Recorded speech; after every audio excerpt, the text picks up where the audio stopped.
একটা পাইছি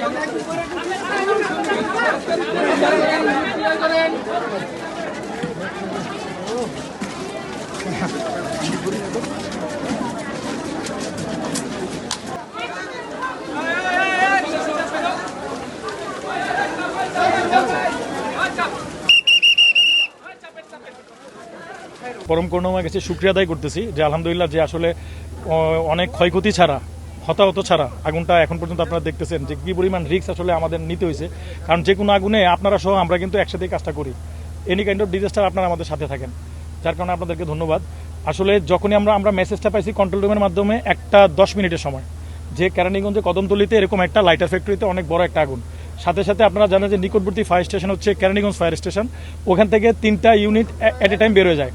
যাওয়ার পরে আগুনের ভয়াবহতা দেখে কেরানীগঞ্জের যে সিনিয়র স্টেশন অফিসার আছে সে যখন বলে যে আরও সাহায্য লাগবে, সেক্ষেত্রে সাথে সাথে সদরঘাট ফায়ার স্টেশন এবং নিকটবর্তী ফায়ার স্টেশন হচ্ছে পোস্তগোলা ফায়ার স্টেশন, ওখান থেকে আরও 4টা ইউনিট বের হয়। মোট 7টা ইউনিটের অক্লান্ত পরিশ্রমে আমরা 2:30-এ আমরা নিয়ন্ত্রণ দিতে সক্ষম হই। এবং আপনারা নিজেরা দেখতেছিলেন যে ভিতরে কী পরিমাণ সিলিন্ডার এবং গ্যাস, কম্প্রেস যে গ্যাস যেখানে রাখা হয়, যে ফুয়েল ট্যাঙ্কগুলো থাকে ওগুলোর মধ্যে কীভাবে বাস্ট হচ্ছিল আপনারা নিজেরা এখানে দেখছেন।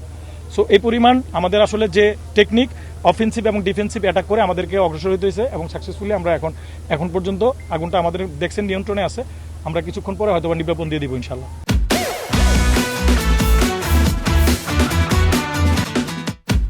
এটা আমরা আসার পরে আমাদের ফোকাস থাকে হচ্ছে আগুনটাকে কত দ্রুত একটা সারাউন্ডিং এলাকার মধ্যে যেন আমরা রাখতে পারি, যেন ছড়িয়ে না যায়, এটা থেকে আমাদের তথ্য। এবং সাইড বাই সাইড এরপর আমরা দেখি যে ভিতরে কোনো হতাহতরি আছে কিনা, সার্চ করা, রেস্কিউ করা এবং ফায়ার ফাইটিং এট এ টাইম আমাদের কাজটা চলে। আপনারা নিজেরাও দেখতেছেন যে ভিতরে আমরা কোনো লোক ঢুকতে দিচ্ছি না, পাশে যারা দাঁড়ায় আছে, প্রত্যক্ষদর্শী যারা আছে বা যারা একটু উৎসুক জন তাদেরকে আমরা দূরে সরিয়ে দিচ্ছি, সিকিউরিটি যারা আছে প্লাস আপনারা সাধারণ জনগণ সবাই মিলিয়ে আমরা কাজটা করছি আসলে।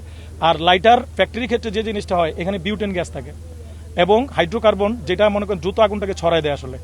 আর কিছু কিছু ক্ষেত্রে প্রোপেন গ্যাসও এখানে ইউজ করা হয়। বিভিন্ন রকম যন্ত্রাংশ, কয়েকটা ধাপে বিভিন্ন রকম যন্ত্রাংশ এখানে থাকে, যেখানে মনে করেন অনেক সময় পাথর স্পার্ক করার জন্য এবং ফুয়েল ট্যাঙ্কের ব্যবহার করা হয়, প্লাস্টিকের ব্যবহার আছে, প্লাস্টিক আছে, যেখানে মনে করেন প্যাকেজিং আছে, যেই এখানে পুরোপুরি যখন হয়ে যায় অ্যাসেম্বল করার জন্য ওই প্যাকিং সিস্টেম সেখানে থাকে, বড় বড় কম্প্রেসার মেশিন আছে, সিলিন্ডার আছে, আসলে মাল্টি হ্যাজার্ড এগুলোর মধ্যে থাকে, যার কারণে এগুলো মাথায় রেখে আসলে আমাদের কাজ করতে হয়েছে। আমরা আগুনটা নিবানোর পরে আমরা দেখবো যে এখানে আসলে ফায়ার সেফটি ব্যবস্থা উনি কী ধরনের রাখছে। আর আপনারা নিজেরাও দেখছেন ওয়াটার সোর্সের অনেক স্বল্পতা আশেপাশে হলে আমাদের মেইন ফোকাস থাকে যে যেখানে আগুন লাগে সেখানে ওয়াটার সোর্সটা কী। সো আশেপাশে ভবনগুলোতে বা ওই ফ্যাক্টরির যদি আমরা ওয়াটার সোর্সটা ঠিকমতো না পাই, সেক্ষেত্রে কিন্তু আগুন নিবানোটা ডিফিকাল্ট। আমরা দেখছেন যে একটু পর আমাদের পাম্প নিয়ে এদিক সেদিক যাইতে হয়েছে, যে একটা ভবন থেকে আরেকটা ভবনে, যার কারণে পানির সমস্যার কারণে অনেক সময় প্রবলেম ফেস করতে হয়েছে। তারপরে সেই জিনিসটা আমরা ওভারকাম করে আমরা চেষ্টা করছি যত দ্রুত সম্ভব আগুনটা নিবানো। না, একেবারে বন্ধ হয়ে যায় নাই, একেবারে বন্ধ হয়ে যায় নাই।